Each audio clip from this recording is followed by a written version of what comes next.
knows that, and you're not. I have to tell you that. Yeah. There we go. All right. All right, welcome to Adult Ed. We are recording this session, so if you're watching this recording, just know that this is pre-recorded, and the rest of you are here live. We do have the option of people joining us virtually, so that may or may not happen. If that happens, we'll see them up on the screen. I'd like to welcome Reverend Phil Romine back to Valley to share a little bit about what he's been up to the last, gosh, almost 3 years, 2 years for sure. So welcome, Phil. Thanks, everybody. It's been really fabulous being back here. It was wonderful. We hadn't, Hugo hadn't been here for at this stage. It's been a while. Georgie, as many of you probably might remember, was born 3 weeks after lockdown started, April 5th of 2020.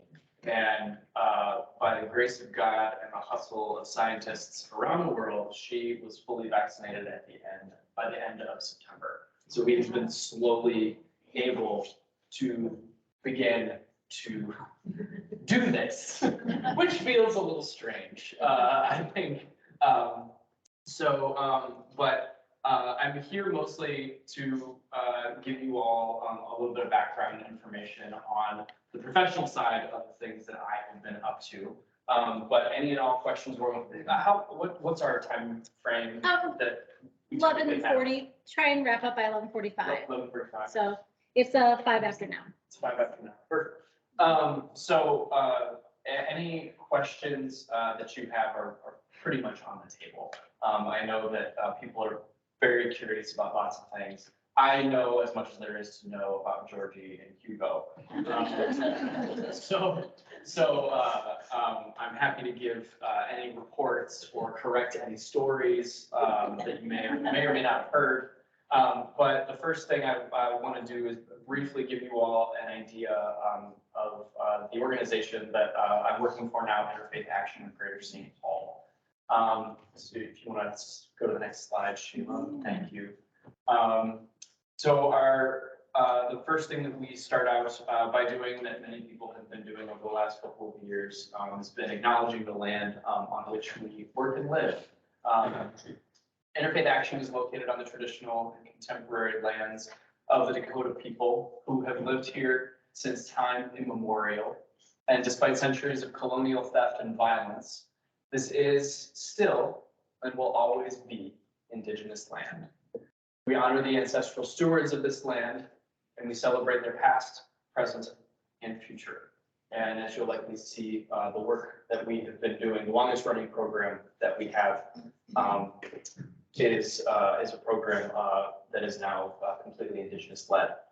Next slide, please. So the mission of Interfaith Action is that we mobilize diverse faith and spiritual communities to engage in work that supports our neighbors' stability and economic mobility. Next slide.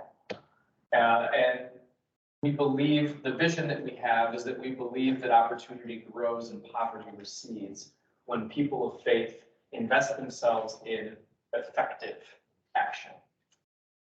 Thank you. So most of you would probably be familiar with Interfaith Action as the former St. Paul Area Council of Churches. That is what the organization was up until 2015. In 2013, the board of directors engaged in an intentional discernment process to say, who are we, where are we going, and how do we most effectively get there? And who's around the table and who's not around the table. And the 2-year process ended with saying, we need to focus on the direct service work that we are doing at the time in the 2 long-running programs of the St. Paul Council of Churches, the Department of Indian Work and Project Home, which I'll go over kind of all the programs that we do right now. We need to focus on those, and we need to mobilize as many people from faith communities as possible for the families that we're serving in those programs. That's it. That's what we do really, really well. That's what we need to focus on. And so we need to focus in our efforts on what we're doing. But the constituency who's doing it needs to be as broad and wide as possible. It's not just white Presbyterian or white Protestant churches who care about these things. And it's also not just white Protestant churches who are doing this work most effectively. And so what they said was, coming out of this discernment phase, we need a leader who is, historically, the Council of Churches and its previous organizations have been run by clergymen, we'll just say. It was almost all clergymen. And so they said it needs to be somebody who's not in any kind of ordained or official leadership position within their faith community. It can't be somebody who's Christian, and it needs to be somebody who has an expertise in anti-poverty work. And so the current executive director that we have is Randy Roth. She was hired in 2015. She has a background working for Farmers Legal Advocacy, Legal Action Group, which was started in the mid-'80s to do farm labor legislation. She's a lawyer by training, and she primarily did litigation for Black farmers in the South for most of her legal career. And then she was in philanthropy for about 6 or 7 years at the Otto Brown Foundation. So that gets us to, and before we were the Council of Churches, many people might not know this, we were the Ramsey County Sunday School Association in 1996. It started as, if there might be some of you who remember a time when there was religious education. You could be let out early from school and go to a local church for your religious education. And there was a need at the turn of the century for teacher training for the compulsory religious education. So this was teacher training as well as actually running the programs. Satellites were located all in and around Ramsey County in Methodist churches, Lutheran churches, Presbyterian churches. So that's where we got our start. So things have changed over the last 100 or so years. Next slide, please. So after Randy became our executive director, we developed, in 2017, we developed the Opportunity St. Paul program, which I'll talk a little bit more about. In 2019, our transitional housing shelter for families experiencing homelessness, Project Home, added day center staffing and day center programming. In 2020, as everybody did, we pivoted largely for Department of Indian Work and Project Home. As you can imagine, at the time, a mobile transitional housing shelter that was congregation to congregation for a month at a time. So kind of similar to the Families Moving Forward model, but instead of a week, it was a month. There were 2 congregations in and around Ramsey County that were hosting families, and then the families needed to rotate month to month to month. Obviously, that has changed. And we'll talk about that, but all of the changes required for that were pretty massive. In 21 and 22, we developed out of our clergy civic engagement program, the Building the Beloved Community Public Safety Project, which I'll talk more about. And then in 2022, we got initial grant funding to start an economic mobility hub based around our Department of Indian Work. And again, I'll talk more about that. So our Department of Indian Work is emergency referral, education, and economic services for Indigenous families. It was started in the early 1950s. As you can imagine, probably under some different auspices and some different ideas of what the community needed, quote unquote. It is now completely Indigenous led. The education and after school services and programming are around cultural preservation and language instruction, things of that nature. So next slide, please. In addition to emergency services, we have a food shelf and a clothing closet. We also work with the University of Minnesota on diabetes education and prevention and maintenance program. We do youth enrichment after school and then in the summer with around 100 to 125 American Indian youth. We were asked to become the Minnesota Department of Health's COVID community coordinator during sort of what I'll call high pandemic, I guess. The Economic Mobility Hub is a venture that has started out as there are about a dozen or so of these individualized service delivery networks that are located across the country. They're primarily set up in communities where there's a great deal of human service need, But instead of telling people to go and find all the services and have your full-time job literally be to go and find the services that you need to survive, you focus all of the resources in one place. You have as many resources, you allow people to come into a food shelf and say, you're looking for this, is there anything else that I can help you with? You can input information into a computer, you can get them enrolled in as many things as possible, all in one stop. And what you can't do, you then say, well, just walk down the hall and most of the rest of the services that you might need are here. So in a 2-hour visit, you can get done what would ordinarily take weeks. This is a model that's been piloted in, again, about a dozen communities across the country, primarily in Black and African-American communities. This is the first that's being developed by and for the Indigenous community. So next slide, please. So we started in the 1950s. We were a department founded under the St. Paul Area Council of Churches. In 1968, the department was centralized under the Minnesota Council of Churches. And then 5 years later, it was decentralized under the Minnesota Council of Churches and came back to St. Paul. And in 2019, actually before the pandemic began raging, we had needed more space for a long time. We were in the basement of a building on Summit Avenue. And as you can imagine, we also do community funeral services for folks. So imagine trying to do community service, trying to do funeral services, and all that that entails in the basement of a former Mormon church on Summit Avenue. It was not great. We finally got more space in 2021. We actually sold the building in 2021 to a private couple who are architects. Thank you. And the Department of Indian Work is now at 3080 Centerville Road in Little Canada. It's right where 35E and 694 kind of bend together. And that might not seem the most helpful for our families. It's actually way more helpful for our families because most of our families that use the food shelf and the clothing closet and the referral services are located on the east side of St. Paul and or Little Canada and or Roseville, Maplewood area. They needed to take 3 buses and walk 3 or 4 blocks to get to Summit Avenue. They don't have to do that anymore.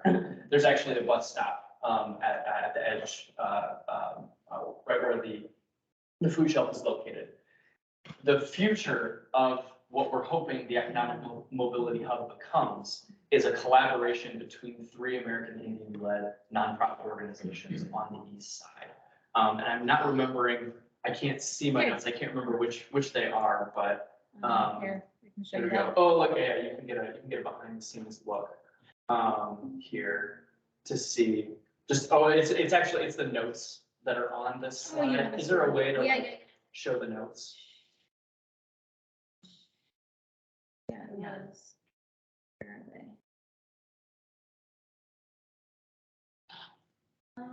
Where did the notes go? Because they should be. No notes. Yeah, It said the no notes should have been there when I showed presenter view. Oh, there you go. Maybe go back to one more, the program areas. Oh, you know what? This one, you think? Down there, yeah. The American Indian Family Center and the American, let's see. Oh, and I apparently cut that out. And it's the American Indian Montessori Montessori School is located on the east side. The idea is that the service delivery network is, so we are currently hosting conversations with families who utilize the food shelf as well as families who are at these other agencies to build the data of what is it that you most need, both right now as well as what you're seeing down the line. That's being done by a woman who used to work for a while with research. She's now a private consultant. She's Indigenous. We're hosting these conversations over the next 12 to 18 months to get as much data as we can on the American Indian community in St. Paul and saying, how do we build the network that you need?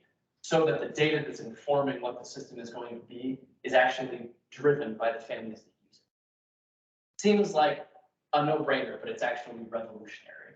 because our system is actually system-centered. It's not person-centered. The way that we tell people, you need to go here for this, you need to go here for this, you need to go here for this. This is closed on Thursdays. This is only open at these hours. Doesn't matter what your life is like. Doesn't matter what's going on with your family. You have to do this. You have to submit to the system. And this inverts, this inverts that. The hope is that, yeah, there we go. You can get me back to there and continue the slideshow. Thank you. Yeah. The hope is that in the next 5 to 7 years, we will actually move out of the current location that we are, and we will move in with the other 2 organizations that we're building the Economic Mobility Hub with. There is currently state level and federal level legislation to get the funds to start this. So the hope is that all of the services are there and it's an actual place. So it may or may not look more decentralized, kind of like what the Franklin Avenue corridor looks like in Minneapolis for Indigenous services for folks in and around Little Earth. It may be more centralized like this, but this is the hope. So this is what we're aiming for. Next slide. Project Home. This is our transitional housing services for families experiencing homelessness. Next slide. In addition to transitional housing, we also provide day program services. We have education services from St. Paul Public Schools. Project Bridge actually comes in and runs and helps out with tutoring for kids on the weekends and after school. And we also have 2 case managers on staff who help with rapid exit. So when families come in, they get a day to sort of, Donna, our shelter manager, says, you get your first day is just like decompression day. Do whatever you need to do. Tomorrow, we get to work. Tomorrow, we start figuring out where it is you're going. We're figuring out how quickly you can get out of here, because even now we're at the Provincial House of the Sisters of St. Joseph of Corona. I'll talk about how we got there in a moment. But it's much more ideal, as you can imagine, rather than moving families around month to month to month to month. Our average stay has gone from 83 days to 66 days just in the last year and a half that we've been in a permanent location. And we ask families, why do you think that is? And they're like, I've got a door that I can lock. Like my shoulders can drop. I'm not worried about like, I'm gonna move here, I'm gonna move here, I'm gonna move here. And I don't know if I'm gonna go from a really nice education wing at a church to a dining hall with cardboard. Like, there's so much more stress when you have to do that. That was the least worst option that we had for families. And so that's what we provided. When we were doing the mobile model, it was 2 congregations. We had a 40-bed capacity total for the 2 congregations. We now have a 100-bed capacity. So not only have we more than doubled the capacity for the families that we can serve, we've shortened the time of them leaving. And the case management piece, we actually do 6-month follow-ons with families. And over 90% of families are saying, my job situation is still good, my employment situation is still good. So that's a little taste of some of the stuff that we're doing. The program began in 1998. As soon as 2000, we were just in 1 congregation a month. That quickly changed to 2 because the wait list has always been there. And in 2018 and 2019, the day program and rapid exit case management services were combined. The family place was the day program that we worked with through Ramsey County, and they closed in 2019. So essentially, most of their programming and services and staff we were able to absorb. And then in 20 to 21, Shelter in Place Shuffle was we were at First Baptist Church for about 60 days in the gymnasium with cardboard. And that obviously wasn't ideal. We moved to Hotel 340. We increased our capacity from 40 beds to 80 beds, but it was still a hotel. It was downtown. It was still not well located for families. And hotel rooms are not meant for families of 7. In 2021, in March, the Ramsey County Commissioners approved our conditional use permit to lease space from the Sisters of St. Joseph of Carondelet, their provincial house, which was their historic event where the sisters lived, and then was converted to different programming groups over the years, had been underutilized for a decade. and it was basically just sitting there. And there are families now of 9 that can be in a room with a sink, with everything that they need, with enough beds, with space to spread out, and there can be a family of 2. So it's been huge. And if you know kind of where that is, it's Randolph and Fairview, right by St. Kate's, in St. Paul. And there were when we were at the county commissioner meeting where people showed up, there were over 500 people that showed up to the meeting. And you would imagine that a lot of times this is when the NIMBY comes out. This is when people show up and they're like, not in Mac Groveland, not in Highland, will not be having folks experiencing homelessness. It was the opposite. Every single person who went up and talked about why this conditional use permit needed to go through so that these families could be here had participated in Project Home for 10, 12 years. They were like, these families have been in our spaces and it's been transformative. And so the headline was YIMBY. That was the headline in the Pioneer Press. Because it showed what happens when you do something for people over and over and over again, and you start to realize that by accident of birth, this isn't me. And or this was me. And or I know how close I was to this. And it changes the way that you actually understand that we're all kind of tied into all of this together. And so it was incredible because you had this outpouring of support, and instead of this raging meeting where it was all this shouting back and forth and a divided vote, unanimous vote, everybody's saying, this is what we want. There were a rash of carjackings before the families moved in. But now, because staff and families are constantly in and around the area, there have been no carjackings in that neighborhood since we moved in. That was the only potential, concern that was raised. But now there are spaces. We're going to go to the next slide. So this is the provincial house. The sisters were like, go ahead and build a playground. There's this awesome hedgerow right there on the corner of Randolph and Fairview, and it perfectly screens in all this green space and some little walking trails. And so we put in a gazebo, we put in a playground area. So if you want to go to the next slide, and this is a little bit of this is what the inside looks like. So kind of your typical sort of dormitory looking. This is a smaller room. This is a little bit bigger room with bunk beds. And then there's multiple levels. There's 4 levels. We've got a computer lab space. We redid the kitchen to make it a commercial kitchen. So now we've got full-time kitchen staff on site. I'll talk a little bit about how volunteers can come in and help with meals on the weekends in a moment. And then there's a play area that's dedicated as well. So Opportunity St. Paul was the 3rd program that was developed right after Randy Roth came in, and it's volunteer placements with high impact nonprofits in and around St. Paul. I'm gonna go to the next slide. So in addition to recruiting volunteers for Project Home and for the Department of Indian Work, we recruit volunteers to go and work with Common Bond communities, with Daily Work, with East Side Learning Center, with Neighborhood House, with Reading Partners, and the St. Paul Public Library. Now, why these partners? We wanted to replicate what the experience was like for people who had talked about being Project Home hosts over the years. What we had identified was that a community need was met. That was the first thing. Families were provided space and shelter and care. The second thing was that the individuals who volunteered in that program were transformed. Did it over and over and over again. And again, you start to actually see your neighbor as your neighbor and as your estranged extended family, I think we would say.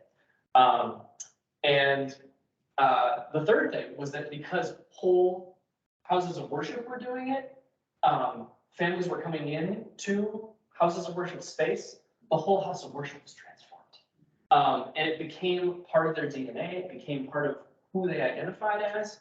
And we wanted to say, how do we send volunteers out into the community? And who's doing that really well? And what are the main needs? We put together a roundtable of community leaders, philanthropists, community organizers, longtime elders in the community, and we said, where can we make the best impact? By taking somebody with relatively little training in the house of worship and placing them in a volunteer program. What we found was that if you work backward from one of the key indicators of breaking out of generational poverty is the ability to gain some kind of post-secondary education credential of any kind, something beyond high school. Best way to do that, if you work backwards, is interrupting breaks in literacy.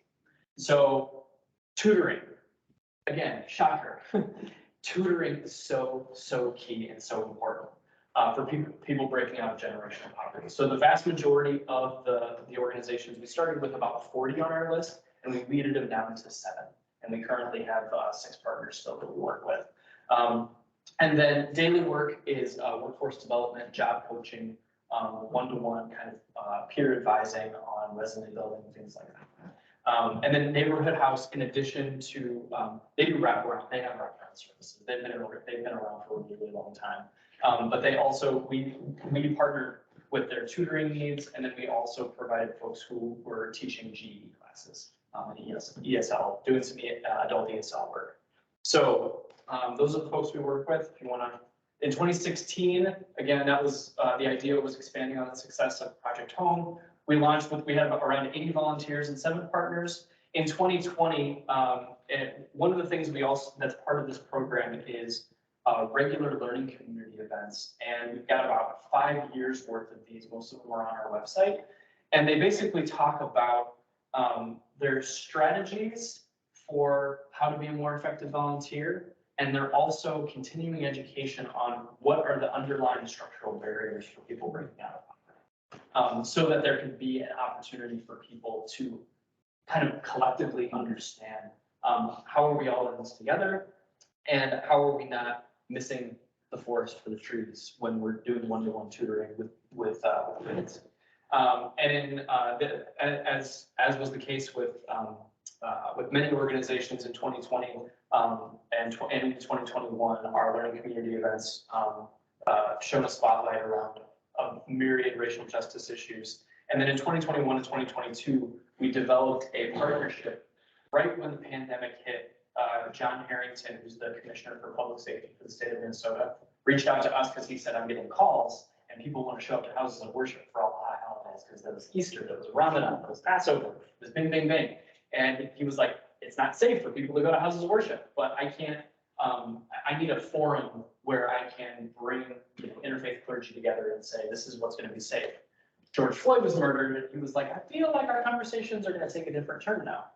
And so there was a group of about 20 to 25 faith leaders from around the area who were meeting with the commissioner on a regular basis through the end of Derek Chauvin's trial and after Project Safety Net. And then the commissioner reached back out to us and said, I need to know how to rebuild the public safety system, and I can only do part of it. Even though it's like I'm at the head, I can only influence things in certain ways. And there were multiple different community conversations that he was trying to host. And one of them was, he said, I want to hear what people in the faith communities have to say about how we rebuild public safety. And so we built out a project. These are a list of the things that we've covered in our learning community events. If you want to go to the next slide real quick. The public safety conversations were, we gathered leaders 3 different times, and the commissioner walked through 3 different scenarios that a public safety officer faces. And they were sort of with increasing levels of intensity. And the idea was that the folks who were gathered, who were pretty much all clergy people, they would come together and they would hear the dilemma and they would give a knee-jerk reaction. And then they take a beat and they would go to a sacred text. And then they would come back to the same dilemma. And then the question was, what's changed? What's different? What's less nuanced? What's more nuanced? And we actually and then we asked those clergy people who were in that conversation with the commissioner to take that conversation to their houses of worship all across the state. So we all ended up having 25 houses of worship participate in this project from January through to, I think the last session was in May. So we got over 900 responses from people. That conversation that I just sort of laid out was led in houses of worship. We got responses. We had a third-party evaluation team put everything together, and it's all going to boil down to a one-page report of here's what we heard people in the faith communities saying about principles that should be informing public safety conversations.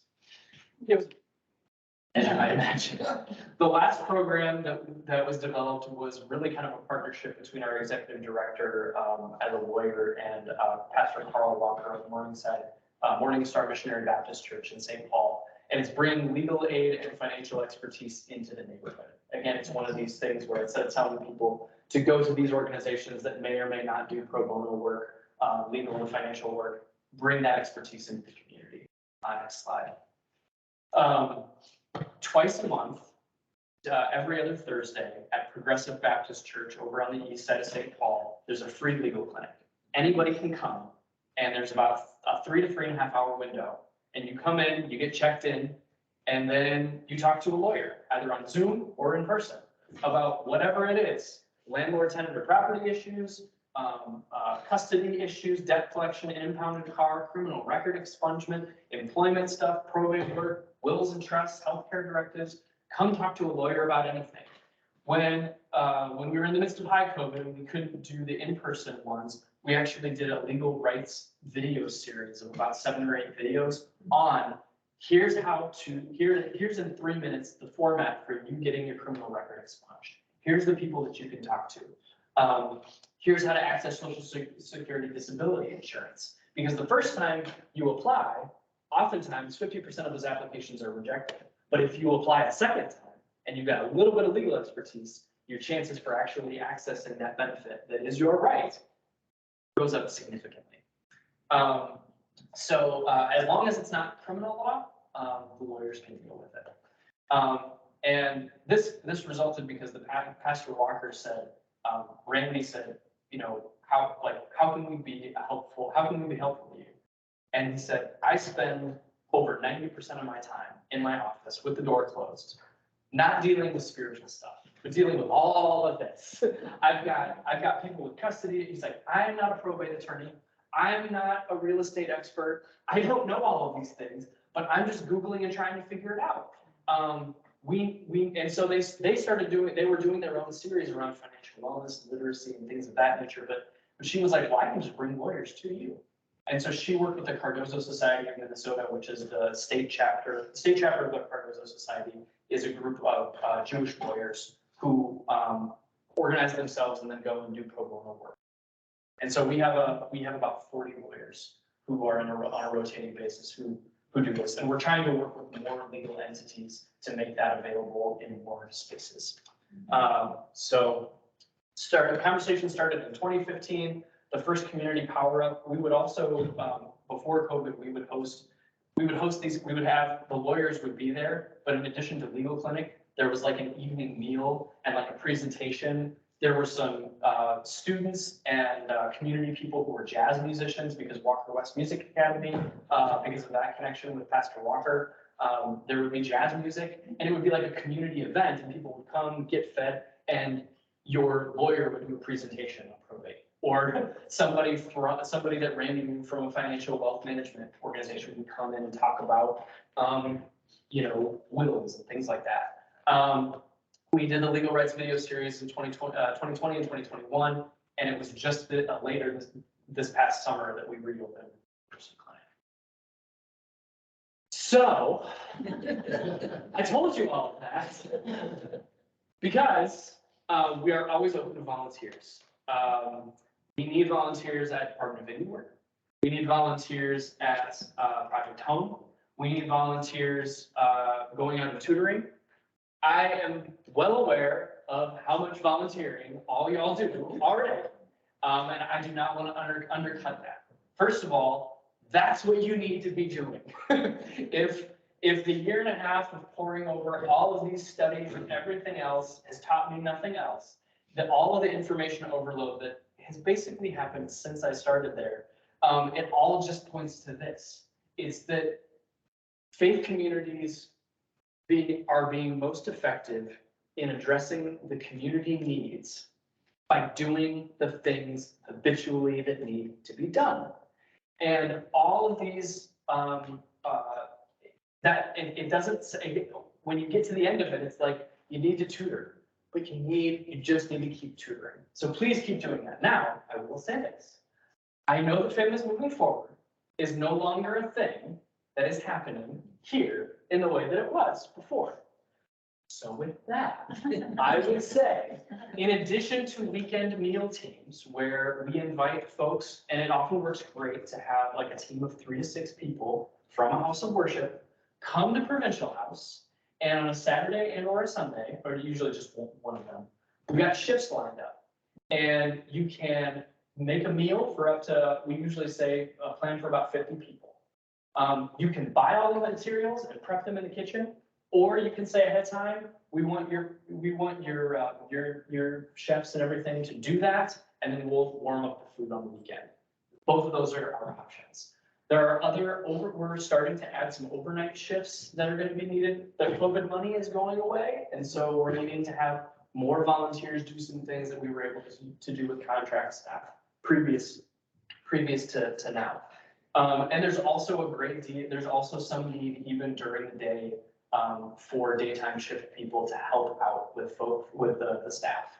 Again, just helping people get oriented to whatever's going on. There is also a need for tutors in partnership with the folks at Project Reach. How am I doing on time, Sheila? You have about 5 minutes until, Okay. so. Okay.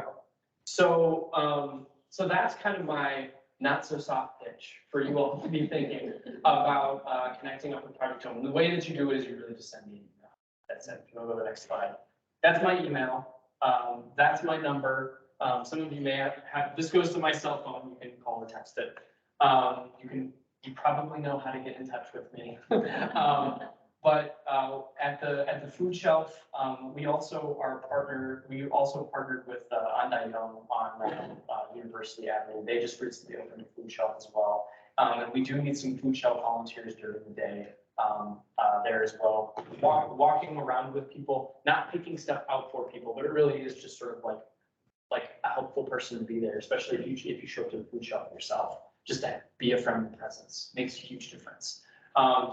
But I didn't bring any of the stuff with me, but we have a volunteer handbook on our website, and I can send it to Sheila, I can send it to anybody else, and it kind of goes over all of the different organizations that we partner with, as well as our 2 longstanding programs where we have volunteers, and it talks about kind of, here's your like little mini job description, here's what it would be like. So I would be happy to, it would be great to be able to host you all in one way or another. So that's most of what I have. Okay, all right. Thank you, Phil. Yeah. We will link all of this information on the adult ed resource page on our website. So you'll be able to find that. This video, I'll put the video up there for a little bit, but for sure the resources, the links to PDFs, this slide with his contact information will be on there, so you can get a hold of him. And then also if you want to send me the link to that other resource page, and we can have it all on there. So does anybody have any specific questions though for Phil? I'm gonna have you use this. Here you go. I'm curious if Minneapolis or Hennepin County has anything similar to this. Used to. So the Minneapolis Council of Churches used to be a thing, and it is no longer. It's no longer a thing. It is now I believe the Minneapolis Communities for Change or something. The organization has undergone kind of multiple changes and shifts in focus over, I don't know, I want to say it was late 20-teens. So there used to be an entity in Hennepin County in Minneapolis that was similarly trying to organize communities of faith. We're in an interesting situation right now because it's very clear that is kind of a need and an interest. However, we are at capacity in terms of trying to organize our own folks. But we're also like, well, everybody and anybody who can help, it's great to help. So all of that is to say we're in a little bit of, I think it's actually a good situation because we can be responsive to where communities of faith want to plug in. I don't think that if there was a meal team for Valley Community Presbyterian Church or Westminster or any place else that wanted to show up and do work at Provincial House, wouldn't be turned down. But yeah, they're the Minneapolis Council of Churches, and I don't know that they have this same kind of focus on mobilizing volunteers that we do. But as you might know, the Minnesota Council of Churches, A, it's a much bigger, it's a much broader context, and B, they're more focused on, they do a lot with refugee services, so they're one of the 5 federally funded organizations in the state that do refugee resettlement, and so that takes up a lot. That's who we worked with. Yeah, that's what, and then they do a lot of education. Yeah. So that's kind of their role, but we're somewhat unique, frankly, in this regard. Anyone else have any questions for Phil? How long have you been working here? I started the day that Georgie turned 1, April 5th, 2021. So, yeah, so it's been about a year and a half. Pretty soon after you, I mean. Yeah, it was, I left mid-March here, and I started at work. Other questions? I'm also happy to entertain questions, personal and professional, offline as well. Yeah.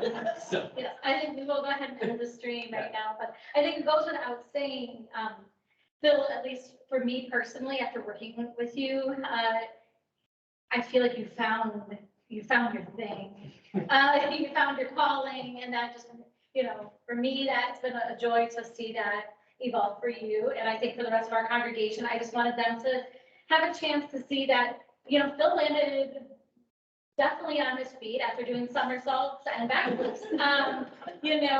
We were blessed to be a place for you to discern and do some soul searching. And I'm glad that you were able to answer this call, this work that I think no one else can handle it the way you do. So, thank you, Phil.